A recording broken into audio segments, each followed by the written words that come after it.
Welcome, everybody. This can and will be used against you, Ted. Happy Third Tuesday Mastermind. Eric is in Mexico and feeling it, right? I'll be careful what I say so I don't get kicked off of all social media. Oh, I know. You would be so sad if you got kicked off social media. Would you even know if you got kicked off social media, Ted? That'd be great, actually. What? I don't have my Facebook? Yeah. Okay, the vaccine doesn't work. It's a big scam. I'd do it. Oh, goodness. Oh, goodness. That's awesome. Okay. I got our agenda pulled up here too, Paula. Okay, good deal. Yeah, I've got it. Got it here. And we can get rolling with, gosh, there's so much to talk about. I kept adding to it, actually. Why don't you get us started, Paula? Go for it. Well, I think number one is how your culture will attract great employees or create higher turnover. I think we ought to talk about that one first. And everybody pitch in. I know some people are on their phones, some people are mute, whatever. It would be really, really good to talk about that. And Ted, you're in the middle of hiring, and you wrote an excellent ad. Do you want to talk about that? Talk about some of the things we've been talking about the last couple of days about hiring. Do you expect me to remember what the ad said, you mean? No. No, I don't expect you to remember the ad. I'm just thinking about the concepts you were trying to get across in your ad that you were writing. Well, we're describing a person that we want. We're describing an office culture. We're talking about working with a team and being appreciated. We could just sum it up and say, come to our office and work in a place that tries to do what Paula tells us to do. Yeah. So I guess today we decided to try it without naming the hourly rate and take that out of the equation, because really the person we want should be down their list of what their criteria are for taking a job. Obviously we have to be competitive, but if you just got people scanning ads to see what the hourly rates are, then it's probably not somebody that's going to stick anyway. Yeah. But again, we're not getting many responses no matter what we do. Well, there's philosophy about putting the salary in, the compensation in the ad, because they start comparing, and if they don't know what they're comparing, what's that quote I have, price or money is the number one comparison until value is perceived. Yeah. They've got to experience a difference in who you are before they can really use the dollars. The perfect example of that, I've got an office in my town, and they'll pay like $27 an hour for an admin person, $26 for an RDA, like basic pay. And we get great employees for them at that we rehire them in other offices at $20 an hour because nobody wants to work for that dentist. So that dentist is overpaying. And so then they they hate that culture, getting yelled at, being, embarrassed in front of the patient, basically, and then they go, wait, okay, so it's worth $5 an hour less for me to work in a great place. That person knows they have to overpay just to keep employees, because they're like, well, they're not going to go anywhere else because look how much I'm paying. And you can literally feel the difference in culture. And so people will come and they'll do like a working interview or a day of shadowing, what have you, and they'll go, wow, this is amazing. I didn't even know dentistry could be like this. I've had people leave for more money and come back. Yeah, that's a great point too. What do you think it is about your culture, Ted, what's tangible?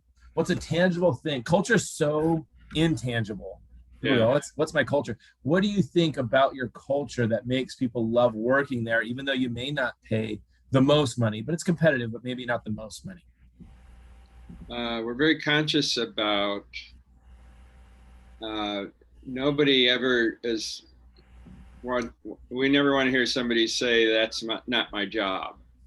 You know, I over and over I say there's only one job here, All and of that it. job is to treat the patient, make them happy, and you know, you all share the job. Yeah, you all might have different roles at different times, but everybody is willing to, you know, pitch in when they have a chance. Um, and the other thing is, and I noticed this since I've left, because now, to be honest, I go to the office like once a month, and and I walk in, and the place is humming. You know, people are walking around, they're happy, and they know what they're going to do. They know where they're going, and you hear people laughing and joking, and that's, I mean, that's what it is. Yeah. So I think it's important in an interview to bring them in when the office is running so they can sense that. Yeah. That's a great point. What do you think? So it's the job is so culture. You have to communicate culture. That's what makes it tangible, right? And so the job is to make the patient happy. You said. Um, how do I know how to make the patient happy in your culture? How do you get that into the DNA of the people?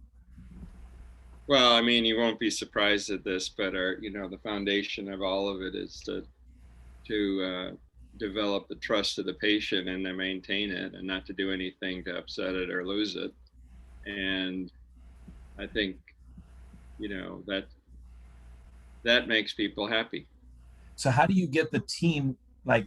How do you get the team to buy into that, to know to do that? Like, what's the recipe for training your team to understand how to deliver? Like, you can put me in a Mickey Mouse costume. I'm going to be tall and goofy. I'm going to be the goof. I should be in a goofy costume, actually. Yeah. But how do they know how to behave once they might be in a costume, but they don't know how to behave as that character? So how does your team know how to behave to live out the culture?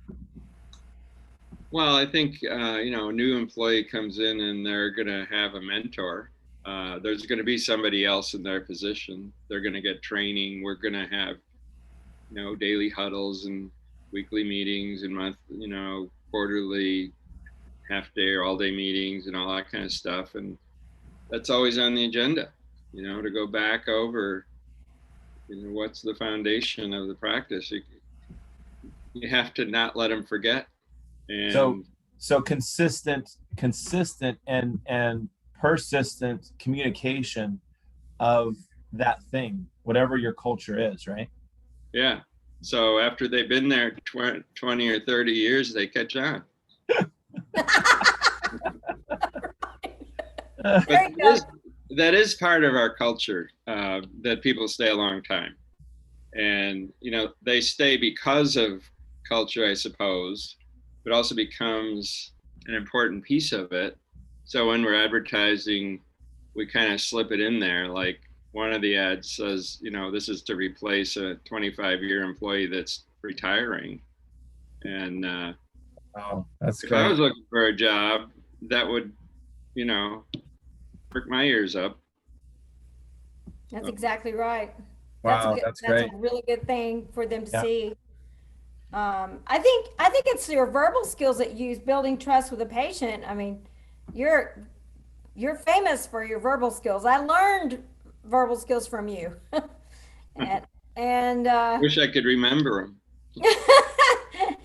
of just the SWOT, asking patients what their goals are before you start Yeah. shoving a treatment plan in their face. That speaks volumes to team members. Yeah. Um, Yeah, that's part of it is, you know, our systems are to listen to the patient yep. before we start spouting recommendations.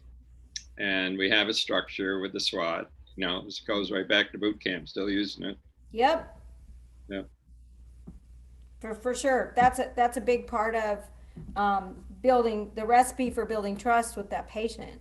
You had those building blocks of trust that you talked about, Ted, that were really awesome. Understanding DISC, the personality styles, and Yeah. not one thing is not making a patient wrong just because you don't like their personality. Be Yeah, surprised how many people do that. yeah. Or making a team member wrong because we don't like their personality. Yeah. Um, You know, Cedar came out with something pretty cool. They put an article out, I believe it was just today, about this market, and I'd like to share my screen about that. So this is Cedar Solutions. If you don't know, they're a HR company. And this is the title. I sent this to you, Ted. We were having this conversation this morning. Make an offer. It should be an offer, and make it quickly. How about that? Sometimes we've delayed on responding to people who apply for our position. It said, you probably heard the old adage, fire fast, hire slow. Chances are that exact advice coming from us. Consider this a fast-paced job market. We've been rethinking that old wisdom and adopting new mantras. So right now, they're trying to speed up the process, and they're telling you to get organized.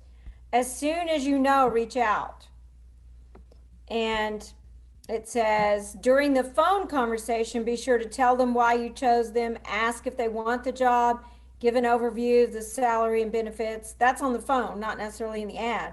Tell them to look at an offer letter with more details in their inbox. Establish a timeline for their decision. And it says, this is not the time to lowball when it comes to making a salary offer.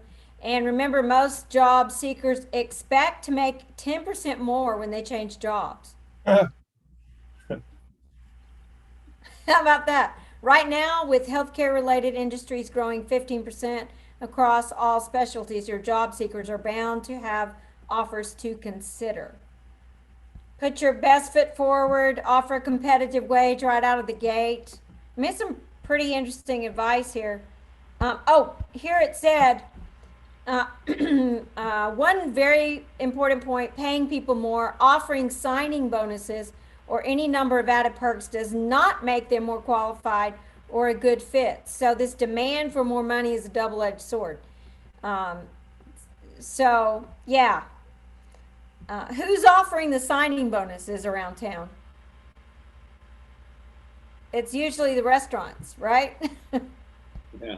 Something like that. So he talks about hiring package language, 3 areas of the offer letter. I mean, you got to have something in writing too. It's amazing how people have not given a job offer in writing. Your at-will employment contingency issues, probation language, which they're suggesting that you don't. I'm not going to spend a whole lot more time on this, but have them sign their job descriptions. Probation is a legal term, so it's saying not to do that.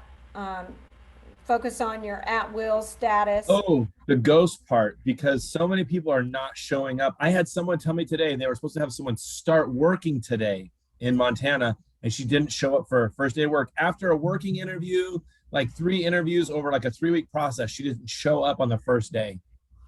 We had that happen a week ago. Wow. What is Yeah. going on right now? It's all over the place. I'm hearing this everywhere. I mean, it's always kind of happened, but it's just really worse right now. A big concern for employers is being ghosted. 76% of hiring employers report they've been ghosted this past year. Wow. 76%. I'm not alone. Wow. Yeah. Why are they doing this? Is this because of unemployment or something? Well, it says sometimes they ghost because the employer takes too long to get back to them. They've moved on.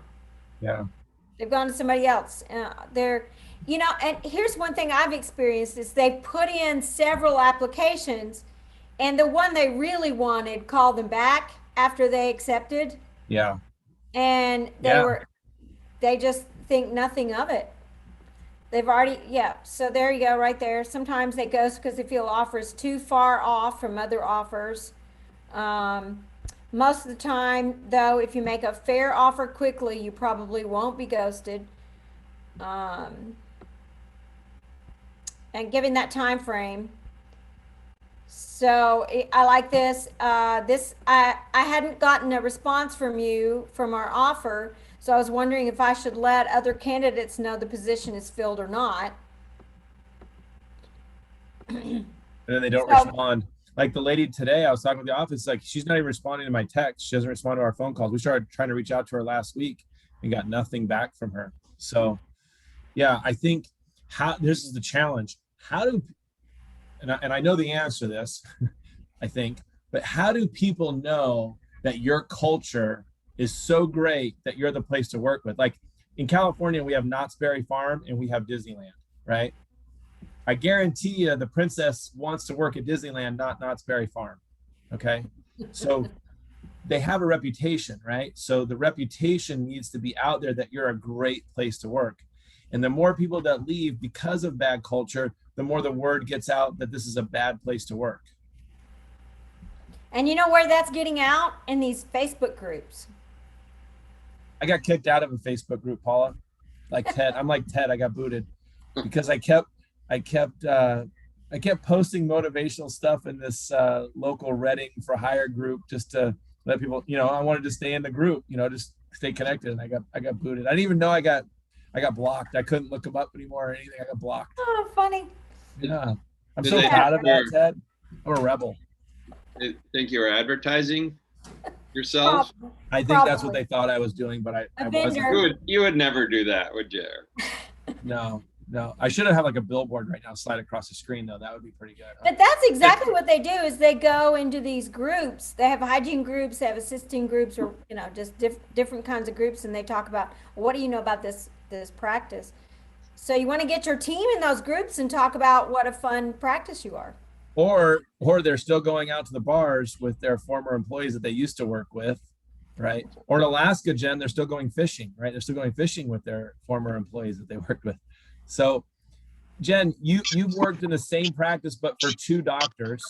Would you be comfortable talking about culture and how it's changed and how it's attractive and what was attractive, not attractive? You don't have to name names or anything, but what do you see when it comes to creating culture within a practice?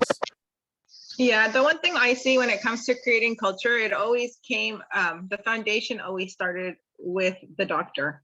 He's the one that always created that foundation. He created a lot of value for the team as far as the training goes, the boot camp, the SWAT. We would take every week, we have a 2-hour meeting, and he would really value those meetings and let the team know these meetings are important. If you can't make it, please call in, phone in, we'll record it, we'll do whatever we need to do. So a lot of that came from, like I said, the doctor.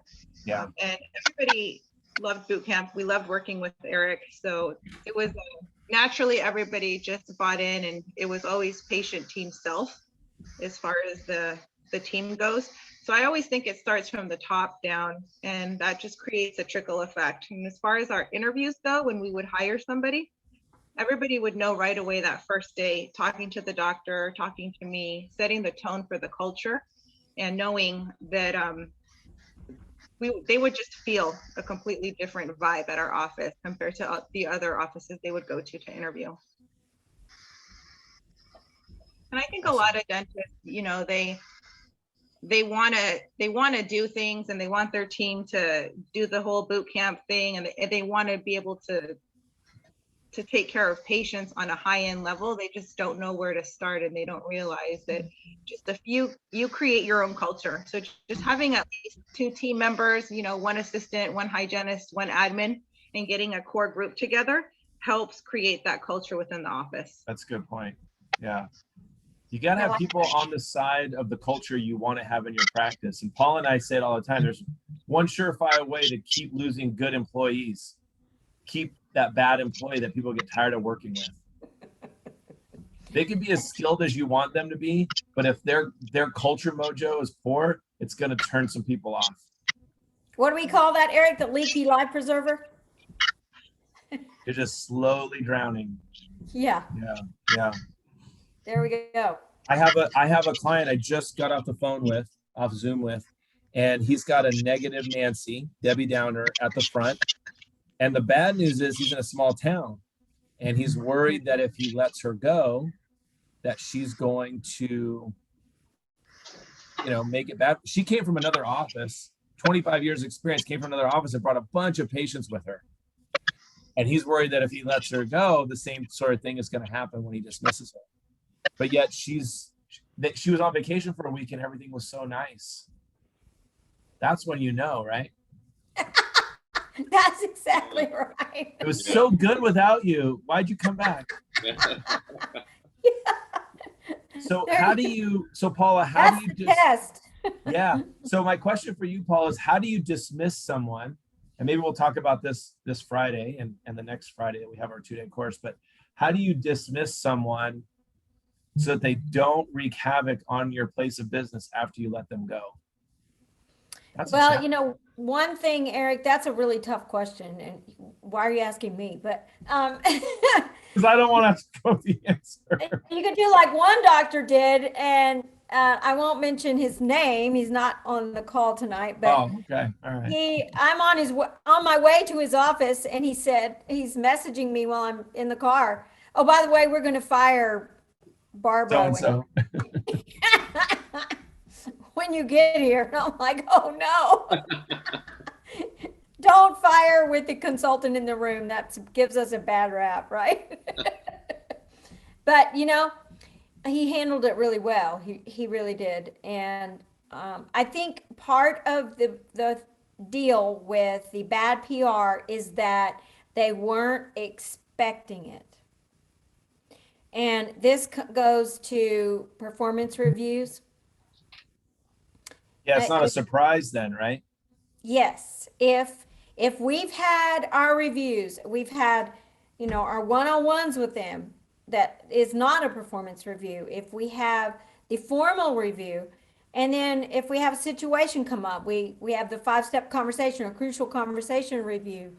We're having those meetings when we need to be having them, and we're writing that up, we're documenting that. Now there can be an informal write-up that's in their record, but then you got your formal write-up, if you want to call it, or counseling session. And they always know what the next step is going to be. Okay, then if this doesn't improve, then what? And then you have the next meeting, and we're going with the consequences of what we said the last time. So where are we in the consequences? I just think regular conversations, don't let things slide, be like Barney Fife and nip it in the bud. Yeah. And document everything, always let them know what the next step is. And then when you get to the place where you're going to let them go, it's not a shock. That's what really causes the bad PR, is when we surprise somebody by letting them go. Well, we've been sitting on it for a long time, Yeah. No, it's like my dad when I was growing up. My mom would always, reprimand me. I was that kind of kid, but so I knew my boundaries.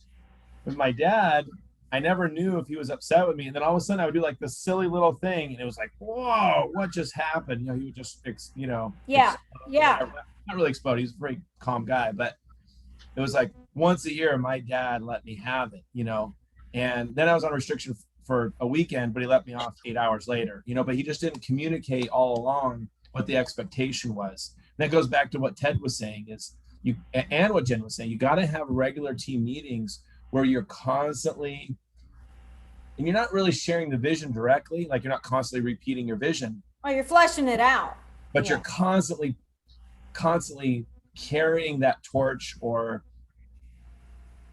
like Jen said, also, you're leading by example as the doctor on what the expectations should be, what the culture should be. And you're constantly talking about it. If you have a team meeting once a month for an hour and you've got a large team, it's not going to be enough to maintain that level of culture, because the communication is disappearing. When culture disappears, it's because communication has disappeared. And in fact, the culture is not disappearing. It's just the culture you want is disappearing. There's still culture there. It's just not the one you want because you're not directing it. There's a picture of, it's John Maxwell, right? The 5 levels of leadership, Paula, right? The first one is the first level of leadership is just by title. And so it's got this image of all these people pushing this thing, and the boss is up on the top whipping something. And then it's got, the 4th level where he's like leading them, pushing, and they're all behind him, pushing with him, the productive leader. And so you got to be in the mix with them, and you got to make sure that you're continuously communicating the expectations of what you want for your practice. What does Maxwell say? Clear, continual, and creative. Clear, continual, and creative. I want to share another idea that helps stop the bad PR, like this person in town, small town, that kind of thing. This was a tactic that I've recommended a couple of times, and I've seen it used. So you offer a severance package, okay? Now here's one example. It was kind of a large severance package for this person because they've been there a long time, or whatever. And I'm not saying you have to make it a large one, but there were stipulations. I'm going to give you. Don't comment about me on Facebook. That's it. You get this money. Here's your initial installment of your severance package, and I will continue to give you the rest of this as long as I do not hear of or see any negative comments about my team or my practice. And sign a resignation letter right now. Yes, with a release. Yep. There has to be a release in that resignation letter. So that's easy for us to say, Ted, we're not writing the checks. What do you think about that? You mean about paying blackmail to somebody not to fix you on Facebook? I don't know. Are you saying that's blackmail? Is it not legal? I don't know. I don't know. Consult with your attorney. Disclaimer, consult with your attorney before you I've never done that. I've never done that. I have talked to people about, I expect them to honor the integrity and, the confidentiality of the practice. And sometimes it goes along with a letter of recommendation, Yep. Usually people need a reference from their former employer versus being fired. Yeah. Another thing I was thinking of in relation to this is, back to culture, one of the things that causes loss of the culture you want is keeping an employee that should be fired. That's deadly. Yeah. That's the leaky life. And a lot of times, and I know this is me, and you think that firing them for whatever reason is going to be a lot worse than it turns out to be. Usually it's everybody goes, I was wondering when you were going to do that. Yeah, that's exactly right. Finally. Yeah. And everybody's happy. That's addition by subtraction. Yeah. I don't remember firing anybody ever where the team said, well, gee, we didn't want to lose that person. Why'd you do that? Yeah, I really love their negative attitude. Yeah. It's always amazing to me how the team will step up. Now, this won't be long-term, but they'll step up and make up that gap when you're shorthanded, when you take care of it. One thing I say to doctors is, do you want your team to like you or respect you? Can I have both? Yes, you can have both. But you know what? You can have like without respect. That's right. That's exactly right. You can have both, but you can't be in a position where they don't respect you and just like you. That's right. So, that's maybe some approval addiction that kind of kicks in there. But I know team members who like their doctor, but they don't respect them. So that's a big challenge.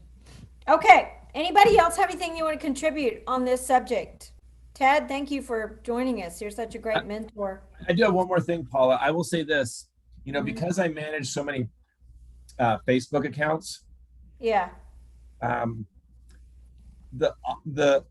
offices that have the most interaction with their patients, Ted just had a post they did. Somebody semi-retired. I don't know, Ted, she was like kind of retiring. Yeah, Cindy. Yeah. Cindy, yeah. So the comments underneath that from patients telling her to enjoy, right? Yeah. So impressive. And so what that means to me, managing these Facebook accounts is recognizing that I also manage offices where, for lack of a better term, it's like a library. Nobody's laughing. Nobody's getting to know each other on a personal level. Yeah. So how could they appreciate it if somebody retires, right? Mm. And so I think that Facebook, we've said this before, Paula, I think the Facebook interaction is on those personal posts is a reflection of the health of your culture. Yep. Now, if you're doing posts that are just before and after pictures and just other people reviews, and you're not doing any of the personal stuff in between there, then you're not going to know what level of engagement you can get from your patients. And the only way to get engagement is if you ask your patients to follow you. And why would they want to follow you if they don't even like you? You're just their dental office. And then the respect you part comes next. So the reflection of social media, I think, plays a role in this and the interaction level. Yeah. That's a big part of expressing your culture is what you put on your social media page. You know, I think that's really good. Yep, absolutely. Okay. All right, we ready for topic 2? Yeah. Continuing to discuss and how to attract and keep uninsured patients. Yep. Oh, and Ted, you're going to love this one too, and we'd love to hear what you guys are doing. Anybody want to chime in, unmute and chime in and tell us what you're doing to attract uninsured patients? Anybody have some ideas you want to share? Ted? I don't know. I don't know.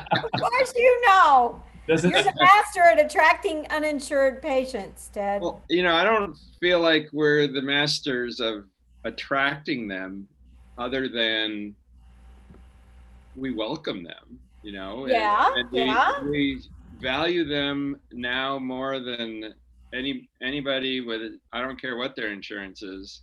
Yeah. I'd rather have an uninsured patient. And yes. So yeah, we advertise it. Maybe we're attracting them. I feel like though that the main thing is that when they get to us, that we give them something that makes them stay, that makes them want to stay. That's different than what they would be at with an insured practice, right? Yeah. Yeah.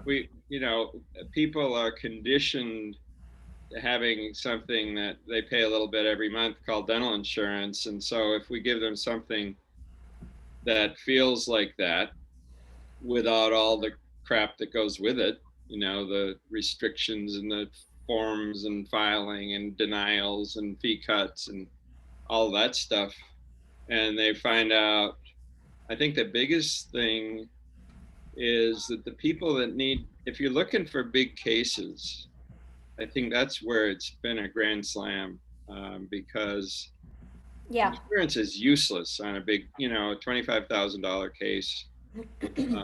Insurance isn't going to help at all. And when you tell them that there's no upper limit on how far they can go with Advantage in terms of getting fee reductions, they're in. And you give them the normal fee and you give them the reduced fee if they're a member. And it's almost 100% that we'll do it that way. And if they don't, we just don't understand why not. So well, let's talk about the purpose of why do we want to attract uninsured patients? Well, there's a couple things. A lot of patients feel like they can't go to the dentist if they don't have insurance, right? And then we know 50% of the population doesn't go to the dentist. That number has really not changed a whole lot over the years. Isn't that right? So here's the thing. Let me share a screen with you, and we all need to know what percent of our population in our practice has insurance. And before you jump in this and share numbers, I just want to see if my knowledge is accurate here, Paul. In 2016, it was a tipping point where in the United States, it officially became the majority of people in 2016 did not have dental insurance than did. That was the tipping point. I believe you. That's right. It's always hovered around 50% of the population doesn't go to the dentist, and about 50, there was around 60% of the population had insurance. But there is a company that did a study and they said 50% of their subscribers do not go to the dentist. That's how they make their money. Yeah, Worse. that's how they make their money. So it's not always that people don't have insurance. In fact, there was a survey done of why don't you go to the dentist? And you know what the number one answer was? It wasn't no insurance. It was perceived need. They didn't think they needed to go. I thought you were going to say their office culture sucked. Yeah, well, they went to a bad office and decided never to go back. They're not going back.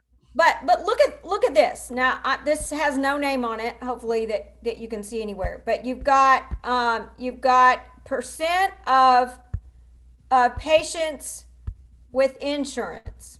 And now I had it up here a minute ago, and now it's not giving it to me. Look down here, right here. So this particular practice, 73% of the patients have insurance. 26% do not. And that's typical of what we see in an average practice. We see about 45 to 50% Delta, about 25% other insurances, and about 25 to 30% uninsured. Yeah. So first thing we need to do is measure. We need to know, what's our patient population like? Most people don't even know how to find this. Yeah, there's no, 9,600 patients. How many doctors are in this practice? I think there's probably 4 or 5. Oh, okay. That makes sense then. Okay. 4 or 5 full time. I'm not sure if they're all full time. There may be like 6, 7, 8, but they're not all full time. Gotcha. So here's where the challenge is. This is where the gap is. The disconnect is, if you've got 50% of the population that doesn't go to the dentist, but 70% of your patient base has insurance, and 50% of the population doesn't have insurance, we're not really attracting very many. We're only attracting 26% of our patient base without insurance. And then how are we going to keep them? What are we going to do? So obviously, I think one of the biggest things is your membership plan, and following the principle of make it easy for them to do what you want them to do and hard for them to do what you don't want them to do.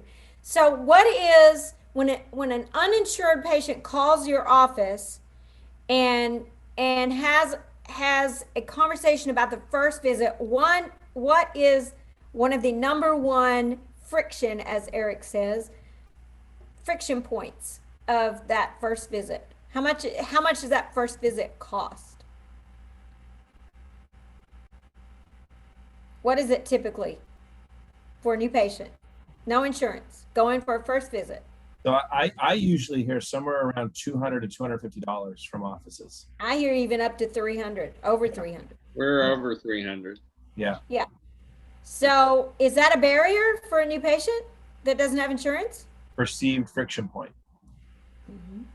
Because what did we say earlier? Price is the number one comparison until value is perceived. Why do you have all the postcards that go out from all these different offices saying free first visit? Why do they do that? Because they know that first visit is a sticking point for a patient to come in, especially if they don't have insurance. So how do we overcome that obstacle? Ted, what would you do? Well, you just say, if you're interested in our membership plan, then the cost of your first visit is X. I don't know what the number is, but it's a lot less. Yeah. And we can share the details of that when you're here. We'll also get reduced rates and all the other dentistry we do, wherever it goes from there. I mean, it's usually not a long conversation with the new patient on that first call, but by the time they're done with their first visit, they're practically always a member. Yeah. It just doesn't make sense for them not to.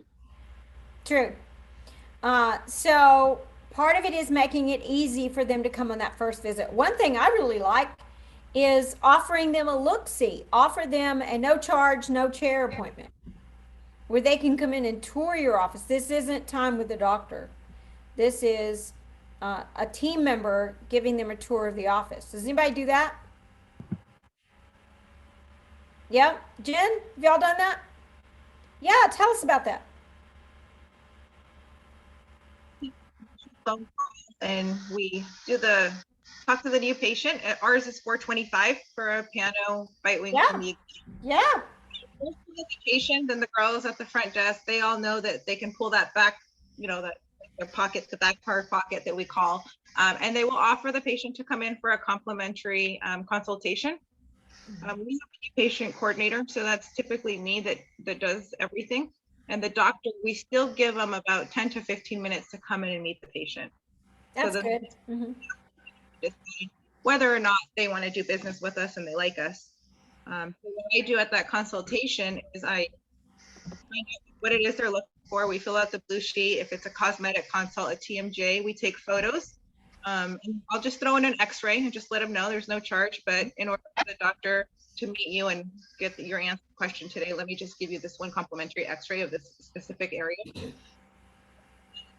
I have everything all figured out. I've been working with him long enough to know his philosophy. So I'll plant some seeds along the way of what the care would look like, what it would take to take care of him.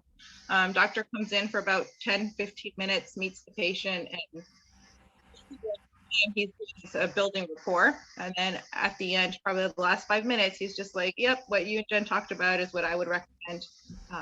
If you like us, we have him back for an exam. That's awesome. Complimentary. That's great. That's really good. I like that a lot. So think about how much doctor time was being used or potentially wasted for that appointment, right?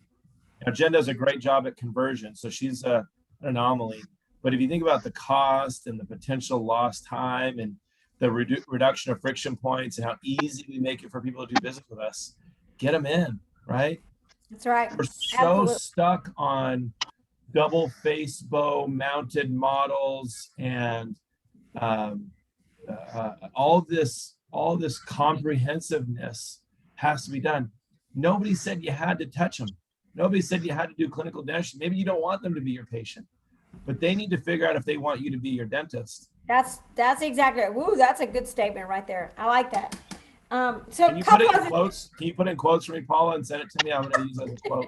I don't remember what I said. Remember what you said. I know that happens to me all the time. So we actually do a whole lot of free consultations, and it usually it can be 5 minutes of doctor time, because so many patients, especially implant patients, they just want to know, what is the process, what's the ballpark price, all that kind of stuff. And if they have to go through a whole exam for $400 or whatever it is to find out, they're probably not going to do it. If we just let them come in, spend a few minutes, no charge. Yeah. That visit, that's a big benefit to us, because now we know what that patient is going to need. So we're not going to waste an hour and a half in the schedule for a whole elaborate new patient process with somebody that doesn't need it. That's right. We started that a long time ago. Mm-hmm. So we would type the patients in terms of how much of an exam, process they're going to need. But I think it's huge for going back to attracting non-insured patients. I think that's a big one, because there's no risk, no commitment. They can just come in, get their question answered, and decide, are we the ones to work with? And at that point, we can tell them about the membership plan, all that kind of stuff. But yeah, we do those daily. Ted, I remember being in your office, and this had a big impression on me ever since. It was several years ago, and your team wanted me to meet a lady, a patient of yours that was coming in, and they said, I don't remember her name. It said, let me introduce you to Sally. I'm just gonna make that name up. She's a great patient of ours. And Sally, when you first started coming here, you were a big dental chicken, or you were really afraid. And she said, yes, the first time I came here, I just had to come in and smell the air.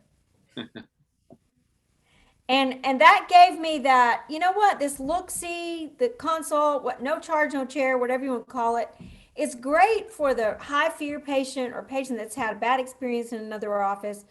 It's really a great way for them to come in and experience the difference before you even start talking about prices. So I think that's a really good tool. A couple other things I want to mention is know your top 20%. If you're going to market to the uninsured, you need to know the profile of your top 20% patient, right? 80-20 principle. And we can talk more about that if somebody doesn't know what that is. So you get your vision of that. Who are those people? I would say, I don't know, Ted, do you think a retired person is a top 20% or not? I mean, they're typically uninsured unless they bought like AARP or something. Yeah. I think they're very likely to be a top 20. Yeah. Especially newly retired. You know, Yeah. if they're 92 years old, maybe not. And do you know attorneys, a lot of attorneys do not have dental insurance? Yeah. And a lot of them can afford it, when you say. Some of you have used an attorney. Well, any self-employed person. Yes, self-employed. That's Yeah. exactly right. And small businesses. In fact, that's Advantage has a program for small businesses, right? Yeah. So how does that work? Well, the idea is that small businesses rarely can afford a dental insurance plan. And if they do afford it, they're getting ripped off pretty much. Yeah. That's what I think about dental insurance in general. And the small business program is just getting the employer to chip in for their employees for the basic plan for preventive, and they can put in a sliding amount. In other words, they can pay the whole thing or half of it or whatever their employee might pay part of it. And actually, we do think it's better to have the employee have skin in the game, because Yeah. we've seen a few times where the employer paid the full amount and then the patient employee doesn't show up for the appointment because they don't Yeah. see the value, you know. But anyway, yeah, that's Great. So one more point to this. Section 3 is how would you create an ad to attract an uninsured patient? What would be your clickbait? Y'all know what clickbait is, right? You know, how do you get them to click on your ad? What are you going to say? What's your benefit statement to get an uninsured patient to be interested without giving away the farm? Without, I don't know. Doesn't have to be a special. we use the phrase "no insurance, no problem." Yes, that's exactly right. That's my favorite. Yeah, because there are people that think if you don't have insurance, a dentist office doesn't want you in their office. And where did they learn that? Medical insurance. Delta, I don't know. I mean, the medical offices. You call and ask to make an appointment. What's the first thing they ask you? Do you have insurance? Yeah, Yeah. who's your insurance? Yeah. So our good little dental patients have their insurance card ready when they call our office, thinking that's what we want to know. Yeah. Yeah. We've got you covered. Yeah. Got you covered. So- And then underneath that, you can put no insurance, no problem. We've got you covered. I think that's a good tagline. I like that. How about call us before you sign?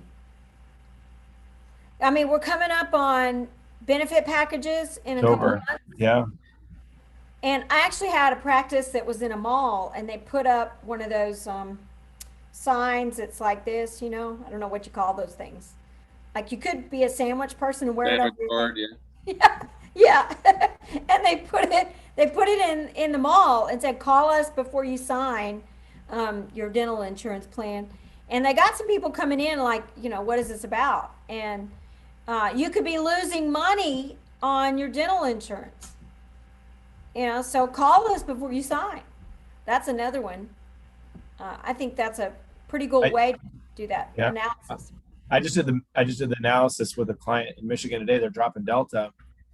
We figured out that their premium was probably around $40 a month to get their hygiene visits covered. Yep. Could be a little bit more. And so if their Advantage amount is less than $40, it's a win. Yeah. Typically it's around 30. Yeah. So if we can do $30 a month for that part's covered. Now you go, okay, and you've got $650 left over for doctor services every year, let's say. Let's call it 600. and you've got to spend maybe 600 to get that 600 to Yep. get that benefit. So what's really worth it to you? Are you healthy? Are you not healthy? Where are you? I looked at just our Abby's insurance plan. Our whole family, she's having, they pay for hers, but our whole family's Yeah. about $2,000 a month for medical insurance. And I looked at it, if you're self-employed, to go get the California Care, whatever it's called, it's like $350 a month. Why is it so cheap? Well, it's $7,000 deductible for up to two family members. Wow, that seems really bad. $14,000 a year. But if you look at the $2,000 premium I'm paying out of her paycheck, that's $24,000 a year. Yes. So it's all in how you look at it and how you add the numbers up. And sometimes you can really add the numbers up with these plans and show how an in-office membership plan is just way better mathematically for these patients. The insurance company's winning. So Yes. Well, the main benefit to the dental practice of the membership is patient treatment acceptance goes way up, and we're in this now for 10 years, and we have 750 members. Wow. And we've been keeping some numbers, and they show very clearly that the Advantage members buy 2 to 4 times as much dentistry as the insured members, who Wow. buy no more than the ones who are uninsured and have no membership. They're just, and who knows why. But my conclusion is that dental insurance causes people to get less dentistry done than they need. Mm-hmm. And I mean, we all see it. Yeah. Yeah. They run out of benefits. That's a good tagline right there, Ted. It off. What's that? That was a good tagline. Dental insurance causes people to get less insurance. I mean, less dentistry. Less treatment than they less need. treatment, less care. Yeah. Yeah. Yeah, that's a really good one. Well, I know our time is about up. This was a really good conversation, and I just think a lot of practices and a lot of team members don't even think about what's the dynamic of our practice, how many insured, uninsured, and it puts you at risk if you're, especially if you get most of your patients, if 30, 40, 50% of your practice is from one insurance plan, and those employers change plans and you're not on contract with them, that puts your practice at risk. Does that make sense? So it really helps. And Ted, do you know your percentage? Do you mind sharing of your percentage of uninsured? I think it's of uninsured. Uh-huh. I know, I'm just not going to say because it's. Oh, okay. Well, would you say? Because I honestly don't know. Do I have your permission to share? Yes, you do. Okay. So over half, let's put it this way, over half of your practice does not have insurance. A good place. And I would love it if it was 100%. Yeah. Yeah. So you're walking your talk. I mean, that's where I'm going with that. That was not your number that I pulled up here that showed everybody. I don't want to pull up your numbers in front. I will also say that there's 0% PPO. We don't sign any contracts. That's right. You're not on any contracts. So, but so that also says your team does a good job of convincing a new patient to come in, even though they have insurance and you're not on contract. Right? Yeah. So that's the win-win right there. So I hope this is a good discussion for everybody. Anything else, Eric, that you want to bring up? I had a long list of other things to talk about too, but this was good. I don't think anything that I could say within the minute that we have here. I would say, just as a subtext of insurance, a lot of these providers that I'm so shocked when I start working with a client and they signed up for Delta back in 2009, and they signed up for PPO. And they go, oh, I'm a Premier and a PPO provider. I was like, no, you're a PPO provider. And they don't even know that there was an option to just be Premier, and that option still exists for them. So if anybody's watching this, or any friends Dr. Haig, yes, I'm working with two, and then this is another that one in LA, one in just north of LA, where he's figured out that when you look at the plans in Delta, if it says Delta PPO TM, it means it's also a premier plan. And so if you're in one of those categories prior to 2012, you're grandfathered in, you can actually drop PPO and just be premier and watch your fees go up 20% on all your Delta patients. And what we're figuring out is about 5% of the plans are PPO only. So if all of your practice that was like say 50% of your practice was Delta and all of them were PPO, it wouldn't make sense for you to go premier only because you couldn't see any of those patients, right? But what we're seeing is 50% of the practice is Delta.